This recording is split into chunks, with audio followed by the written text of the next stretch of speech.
Welcome to CARICOMP Insider, where high-tech facial recognition meets real-world intelligence.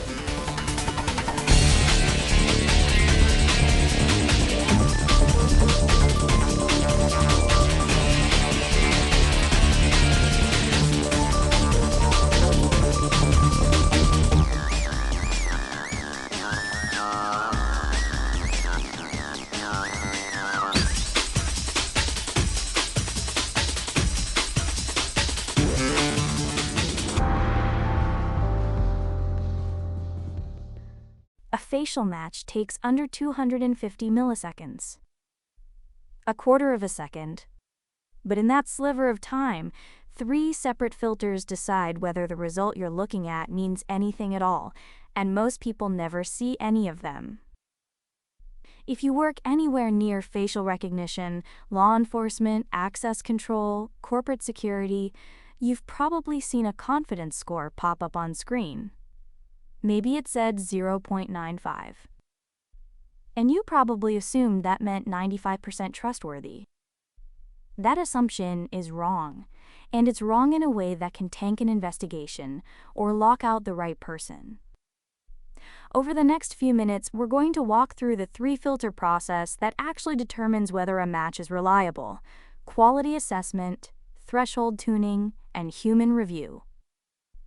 So what really happens inside that quarter second? The first filter kicks in before the algorithm even touches your photo. It's called quality assessment, and it acts like a bouncer at the door.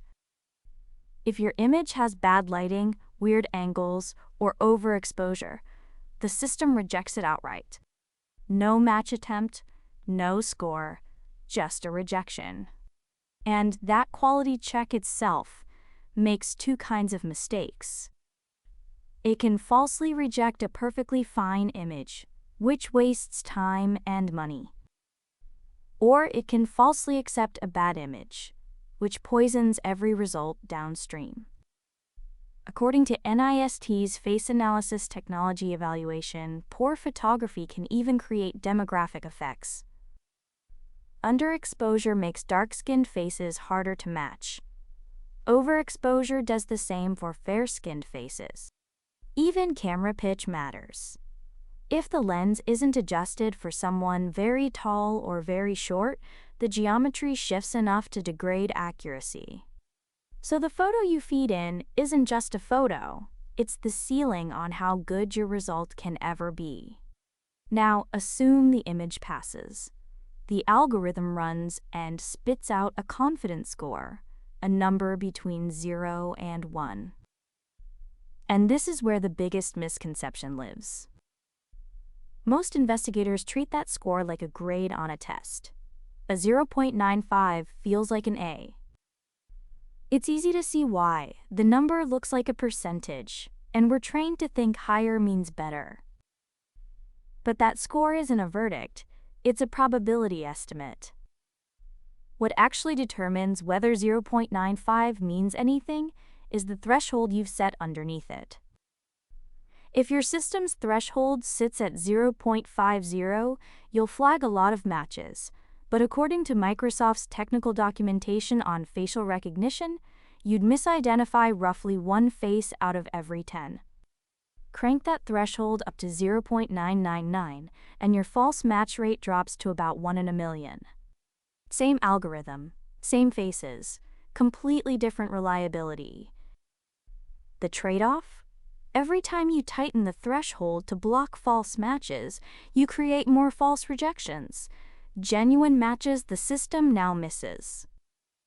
It's like adjusting your speed on the road. You slow down through turns for safety, and you accelerate on the straightaway when you need to pass. Security teams slow down. They set strict thresholds because a false match is catastrophic. Convenience-focused systems speed up.